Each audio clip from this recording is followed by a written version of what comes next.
you're a little kid, you think in the backyard where you're playing football, okay, I'm gonna call game, I'm gonna make the pick to seal the game.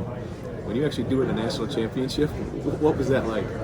It feels a little different, definitely. I was, this whole preparation I was saying, I'm going to get an interception, just being able to speak it into existence.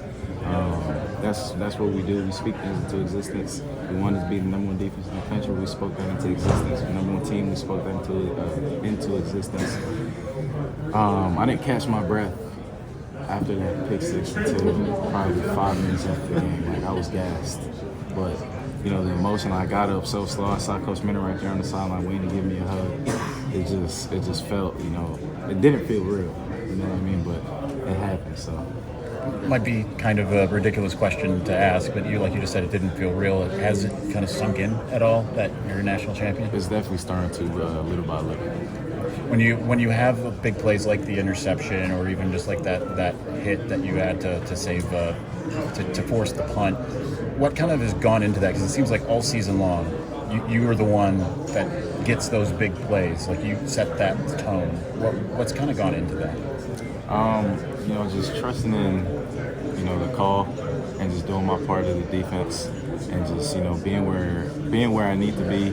Not trying to do too extra. And, we have 4 pillars. That's, block disruption, that's communication, that's ball disruption, and effort and angles. So those little things that we practice each and every single day since the spring allows not just myself, but the whole defense to play at a very high level.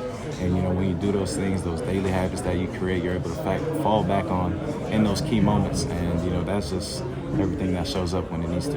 And Mike, it seemed like all game you guys were able to sort of keep Washington off balance, and that, Penix has this amazing chemistry with his receivers, and it wasn't quite clicking, they weren't quite grabbing things. How did you guys manage to throw them off like that? Just, executing the game plan. We knew Coach Minter was going to dial some things up, and that's exactly what he did. We knew that we had to be in the right spots. We didn't want to give them deep shots with all the, different formations, different movements, motions, shifts that they do. We just, when they got in their final formations, just being able to anticipate what's most likely going to come, and just communicating at a very elite level allowed us to, be in the spots that we were to, throw off timing of pass routes. And you mentioned 4 pillars. Obviously, that's something that Coach Minter said came from the TCU loss, but it seems like there's been incremental progress that's made this defense better every year since 2020. When you think about what some of the other things are that got the defense to this point, like, what jumps out to you as some of those factors? I think the biggest factor is, playing as a unit. Everyone doing their 111th, everyone playing, on one accord. And, no one trying to make someone else's play, no one playing for themselves, everyone being happy for the next man, for the man next to them, and, believing in, our coaches. And, we knew they were going to put us in right spots all season long. We just had to do our part, which is execute.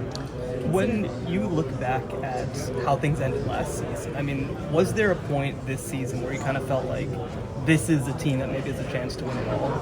I think we felt that way from, January. The mindset that we had, we just really wanted to get this thing done. Obviously, JJ last year kind of ended his press conference saying we'll be back. How far have you guys come since that moment? We just, grew tighter together. Our bond got a lot closer.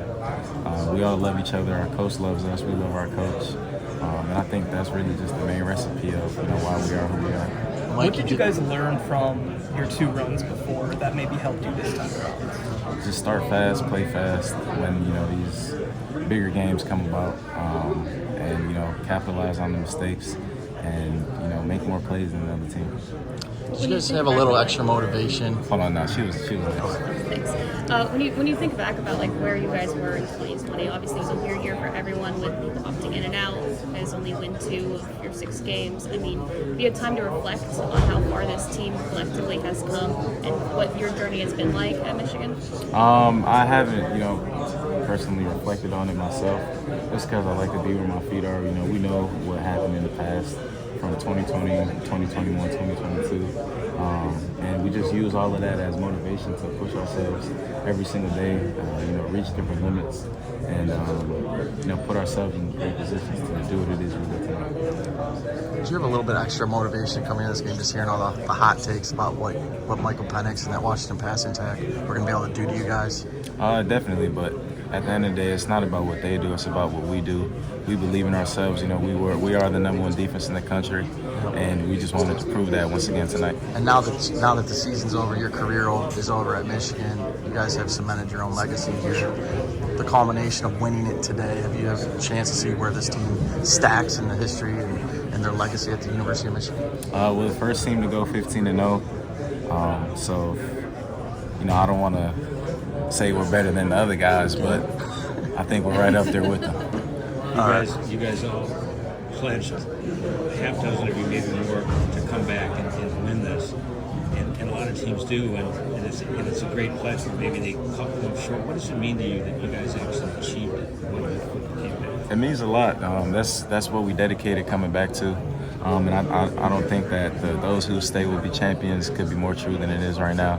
And real quick about the guys before us, they paved the way for us, you know what I mean? So they set the example, they set the standard, and this win tonight isn't just for Team 144, it's for every team that came before us.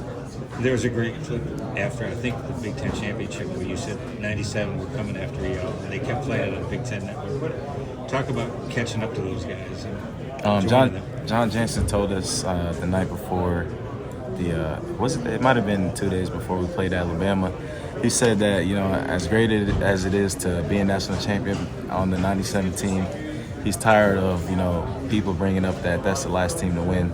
And he can't wait to talk about that Team 144 was the next team to, pass that.